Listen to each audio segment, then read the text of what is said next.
ഇതിനകത്തൊരു പ്രധാനപ്പെട്ട ഒരു പ്രശ്നം ഇതിനകത്തെ ഇവരുടെ അവകാശവാദങ്ങളും ഇവരുടെ ആവശ്യങ്ങളും ഇവരുടെ ആവശ്യങ്ങളൊക്കെ എത്രത്തോളം ന്യായമാണെന്നുള്ള ഒരു ചോദ്യമാണ് ബി.ജെ.പിയുടെ ഭാഗത്തുനിന്നുണ്ടാകുന്നത്. നമുക്കറിയാം ഈ പ്രശ്നത്തിൽ ഇപ്പോൾ ഇത് എങ്ങനെ പരിഹരിക്കപ്പെടും എന്നാണ് താങ്കൾ കരുതുന്നത്? ഇതൊരു രാഷ്ട്രീയ വിഷയമാണ് എന്ന് ചിത്രീകരിച്ചുകൊണ്ട് ഈ സമരത്തെ അടിച്ചമർത്താൻ വേണ്ടിയുള്ള ശ്രമങ്ങളായിരിക്കുമോ കേന്ദ്ര സർക്കാരിൻ്റെ ഭാഗത്തുനിന്നുണ്ടാവുക?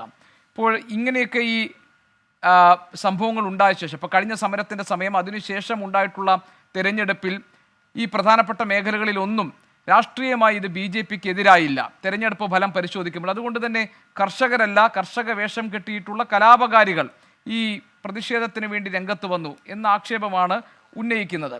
ഇപ്പോൾ കോടതികൾ പറയുന്നു ഈ പ്രശ്നം രമ്യമായി പരിഹരിക്കണം. കോടതി പറയുന്നു ഇതിൽ കർഷകർക്ക് ന്യായമായും സമരം ചെയ്യാനുള്ള അവകാശമുണ്ട്. രമ്യമായി പരിഹരിക്കണമെന്ന കോടതി നിർദ്ദേശമുണ്ടെങ്കിലും രമ്യമായി പരിഹരിക്കപ്പെടാൻ വേണ്ടിയുള്ള ഒരു സന്നദ്ധത, ഒരു മുൻകൈ എടുക്കൽ സർക്കാരിൻ്റെ ഭാഗത്ത് ആത്മാർത്ഥമായി ഉണ്ടായിട്ടുണ്ട് എന്ന് താങ്കൾ കരുതുന്നുണ്ടോ? അതെല്ലാം ഇതിനെ അടിച്ചമർത്തുക എന്നതായിരിക്കുമോ കേന്ദ്ര സർക്കാർ ലക്ഷ്യം വെക്കുന്നത്? നരേന്ദ്രമോദി ഗവൺമെൻറ് ഇന്ത്യയിലെ കൃഷിക്കാരോട് ഏറ്റവും വലിയ വഞ്ചന കാണിച്ച ഗവൺമെൻറ്റാണ്. നരേന്ദ്രമോദി അധികാരത്തിൽ വരുന്ന സമയത്ത് അദ്ദേഹവും ബി.ജെ.പിയും നൽകിയിട്ടുള്ള ഏറ്റവും പ്രധാനപ്പെട്ട വാഗ്ദാനം നേരത്തെ കോൺഗ്രസിൻ്റെ ഗവൺമെൻറ് നടപ്പാക്കാതെ പോയിട്ടുള്ള സ്വാമിനാഥൻ കമ്മീഷൻ റിപ്പോർട്ട് നടപ്പിലാക്കുമെന്നാണ്. അതിൽ ഏറ്റവും പ്രധാനപ്പെട്ട കാര്യം ഉൽപ്പന്നങ്ങളുടെ MSP സംബന്ധിച്ചാണ്. C2+50 എന്ന് പറയുന്ന ഫോർമുല വെച്ചുകൊണ്ട്. എന്നാൽ നരേന്ദ്രമോദി ഗവൺമെൻറ് ആദ്യത്തെ 5 കൊല്ലക്കാലം എന്താ ചെയ്തത്? ഇവിടെ സുപ്രീം കോടതി ഇതുമായി ബന്ധപ്പെട്ടൊരു കേസ് വന്നപ്പോൾ അന്ന് സെൻട്രൽ ഗവൺമെൻറ് കൊടുത്തിരുന്ന അഫിഡവിറ്റിൽ പറഞ്ഞത് ഇത്തരം ഒരു കാര്യം കേന്ദ്ര ഗവൺമെൻറ്റിൻ്റെ പരിഗണനയില്ല എന്നാണ്. പിന്നീട് കൃഷിക്കാരുടെ സമരം നടന്നു. എത്ര ദിവസക്കാലം? നമ്മുടെ രാജ്യത്തിന് മാത്രമല്ല ലോകത്തിന് തന്നെ ചരിത്രത്തിൽ ഒരിക്കലും ഇല്ലാത്ത രൂപത്തിൽ 380 ദിവസക്കാലം നീണ്ടു നിൽക്കുന്ന ഒരു പണിമുടക്ക് നടത്തി. കൃഷിക്കാരെ സംബന്ധിച്ച് ഇപ്പോൾ സ്വാമിനാഥൻ, MS സ്വാമിനാഥന് ഭാരതരത്ന കൊടുക്കുകയാണ് എതിർ കൃഷിക്കാരുടെ വോട്ട് കിട്ടാൻ. അപ്പോൾ ഞാൻ ചോദിക്കട്ടെ, 380 ദിവസക്കാലം ഈ ഇന്ത്യയിൽ കൃഷിക്കാർ സമരം നടത്തിയപ്പോൾ ഒരു സെക്രട്ടറിയെ വിട്ട് ഒരു ചർച്ച നടത്താൻ തയ്യാറായ ആളാണോ ഈ പറയുന്ന ഇന്ത്യ പ്രധാനമന്ത്രി? ഒരു ചർച്ചയും ഉണ്ടായില്ലല്ലോ. ഒടുവിൽ ഇത് തങ്ങളെ ബാധിക്കുമെന്ന് കണ്ടപ്പോൾ പഞ്ചാബിൽ വെച്ച് അദ്ദേഹം ഒരു പരസ്യ പ്രസ്താവന നടത്തി, ഞാൻ ഈ 2 നിയമങ്ങൾ പാസ്സാക്കും. പക്ഷേ കൃഷിക്കാരുടെ സംഘടന SKM അംഗീകരിച്ചില്ല. എന്തുകൊണ്ട്? നരേന്ദ്രമോദിയുടെ വാക്കുകൾ വിശ്വസിക്കാനാവില്ല.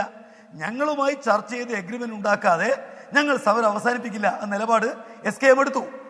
അന്ന് ഇവിടെ നിങ്ങൾ കാണാൻ വേണ്ടി ഇവിടെ കൃഷികാര്യ വകുപ്പിന്റെ സെക്രട്ടറി ഉൾപ്പെടെ പങ്കെടുത്ത് ചർച്ച നടന്നു.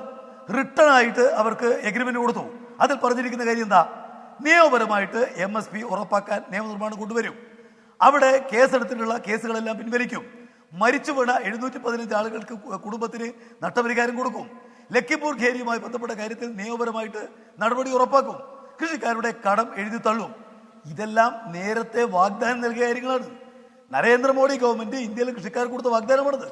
ആ വാഗ്ദാനം നടപ്പിലാക്കാൻ ആ സമരം കഴിഞ്ഞ് 2.5 കൊല്ലമാവുകയാണല്ലോ. വാഗ്ദാനം കൊടുത്ത് 2.5 കൊല്ലമാവുകയാണല്ലോ. നരേന്ദ്രമോദി ഗവൺമെന്റിന്റെ കാലത്ത് 1 ലക്ഷത്തിലേറെ കൃഷിക്കാർ ആത്മഹത്യ ചെയ്തു, ജീവിതത്തിന്റെ അറ്റ കുട്ടിമുട്ടിക്കാൻ വേണ്ടി കഴിയാതെ. എന്നിട്ട് ഇപ്പോഴും പറയുന്നു ചർച്ച ചെയ്യണം. പിന്നെ അവർ ഉന്നയിക്കുന്ന ആക്ഷേപം ഞാൻ ചോദിക്കട്ടെ, 350 ദിവസം സമരം നടത്തപ്പോൾ എന്താ പറഞ്ഞത്? ഇത് ചൈനക്കാരുടെ സമരമാണ്, ഇത് പാകിസ്ഥാൻകാരുടെ സമരമാണ്, ഈ തീവ്രവാദികളുടെ സമരമാണ്, ഇത് അന്യ രാജ്യക്കാർ ഇന്ത്യക്കെതിരെ ഉന്നയിക്കുന്ന സമരമാണ്. എന്തെല്ലാം കാര്യങ്ങൾ നടത്തിയിട്ടുണ്ട്. സമര കേന്ദ്രത്തിലേക്ക് തഗ്ഗുകളെ അയച്ചിട്ട് അവിടെ അടിയുണ്ടാക്കി നോക്കിയിട്ടില്ലേ നിങ്ങൾ? റോഡുകൾ ട്രെഞ്ച് കുറിച്ചിട്ട് അവിടെ ഇത് തടയാൻ വേണ്ടി നോക്കിയില്ലേ നിങ്ങൾ? റോഡിലാകെ തന്നെ ഈ പറയുന്ന പോലെ വലിയ മുള്ളുകൾ, ഇരുമ്പിന്റെ മുള്ളുകൾ ഘടിപ്പിച്ച് തടയാൻ വേണ്ടി നിങ്ങൾ നോക്കിയില്ലേ? ഈ റോഡിന് കുറുകെ കമ്പി വേലി കെട്ടിയില്ലേ? എത്ര കള്ളക്കേസുകൾ, എത്ര ഭീകരമായ അത്യാചാതികൾ, അതെല്ലാം അതിജീവിച്ചവരാണ് ഈ ഇന്ത്യയിലെ കൃഷിക്കാർ.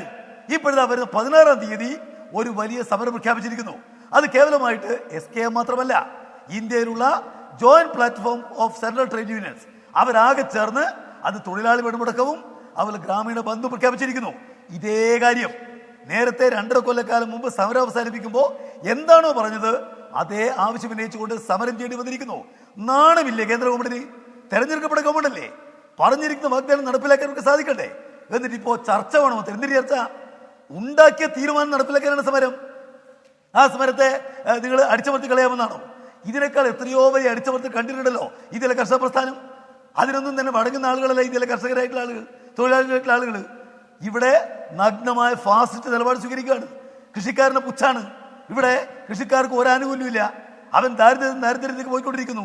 നമുക്കറിയാം ഇവിടെ വിശപ്പ് പട്ടികയില് 111-ാമത്തെ രാജ്യമല്ല ഇന്ത്യ രാജ്യം. നരേന്ദ്രമോദി ഗവൺമെന്റ് വന്നതിന് ശേഷം 1 ലക്ഷം കൃഷിക്കാർ ആത്മഹത്യ ചെയ്തില്ലേ? എന്തെങ്കിലും നിലപാട് സ്വീകരിക്കാൻ മുന്നോട്ടേക്ക് വന്നോ? പക്ഷേ ഇവിടെ ഇപ്പോ ഈ 16 സമരം BJP-ക്കാർ എവിടെയെല്ലാം ഭരിക്കുന്നു, എന്താ അവിടെ ചെയ്യുന്നത്? അവിടെയെല്ലാം നേതാക്കന്മാരെ അറസ്റ്റ് ചെയ്യുന്നു, അവരെ കൽത്തുറുക്കിൽ അടക്കുന്നു, അവരുടെ യാത്ര തടയുന്നു. എന്നൊരു ജനാധിപത്യ ഗവൺമെന്റ് ആണെന്ന് നിർലജ്ജ പ്രസംഗിക്കല്ലേ? ഇന്ത്യ രാജ്യത്ത് BJP എവിടെയെല്ലാം ഭരിക്കുന്നു അവിടെയെല്ലാം ഈ 16 സമരം അടിച്ചമർത്താൻ വേണ്ടി നീക്കം നടക്കുകയല്ലേ? മധ്യപ്രദേശിൽ നിരവധി പേര് അറസ്റ്റ് ചെയ്തു, UP-യിൽ നിരവധി ആളുകൾ അറസ്റ്റ് ചെയ്തു. കേസിന്റെ സ്റ്റേറ്റ് പ്രസിഡന്റ്, സ്റ്റേറ്റ് സെക്രട്ടറി അവരെല്ലാം ജയിലിലടച്ചിരിക്കുന്നു.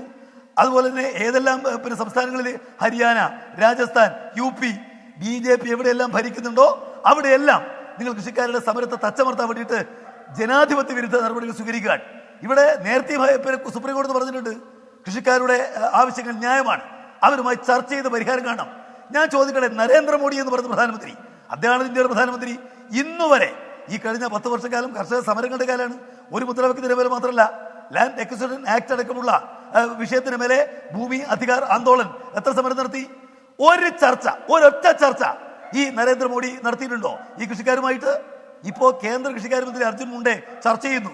എന്താ നേരത്തെ ചർച്ച ചെയ്താൽ? എന്തുകൊണ്ട് നേരത്തെ പറഞ്ഞ കാര്യങ്ങൾ നടപ്പിലാക്കി മുന്നോട്ടേക്ക് വന്നുകൂടാ? നിങ്ങൾക്ക് തെരഞ്ഞെടുപ്പാണ് പ്രധാനം.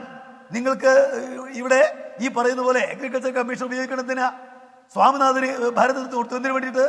സ്വാമിനാഥൻ പറഞ്ഞ കാര്യം നടപ്പിലാക്കണമെന്നാ ഞങ്ങൾ പറയുന്നത്. സ്വാമിനാഥന് ഭാരതരത്ന കൊടുത്താൽ കൃഷിക്കാരെല്ലാം വോട്ട് ചെയ്യുന്നതാണോ? ഒരു കാര്യം ഉറപ്പാണ്, കഴിഞ്ഞ സമരത്തിനകത്ത് പങ്കെടുത്ത സ്ഥലത്തെ കൃഷിക്കാര് നിങ്ങൾക്കെതിരെ നിന്നിട്ടുണ്ട്. അതിൻ്റെതായിട്ടുള്ള വോട്ടിലെ വലിയ വ്യത്യാസം BJP-ക്ക് ഇവിടെയുണ്ട്. ഇടതുപക്ഷത്തിൽ നല്ല ജയിച്ചില്ല എന്നുള്ള വേറെ കാര്യം, പക്ഷെ നല്ലതുപോലെ മുന്നേറ്റം ഉണ്ടാക്കിയിട്ടുണ്ട്. ഇവിടെ വരാൻ പോകുന്ന തെരഞ്ഞെടുപ്പിൽ കൃഷിക്കാർ കാര്യം തീരുമാനിക്കും. കാരണം ഇന്ത്യക്ക് വേണ്ടിയിട്ട് പണിയെടുക്കുന്ന ഇന്ത്യയിലെ ജനങ്ങളെ തീറ്റിപ്പോറ്റുന്നവർ അവരാണ് കൃഷിക്കാർ. അവർ പകരം ചോദിക്കുന്ന കാര്യത്തിൽ യാതൊരു തർക്കവും വേണ്ട.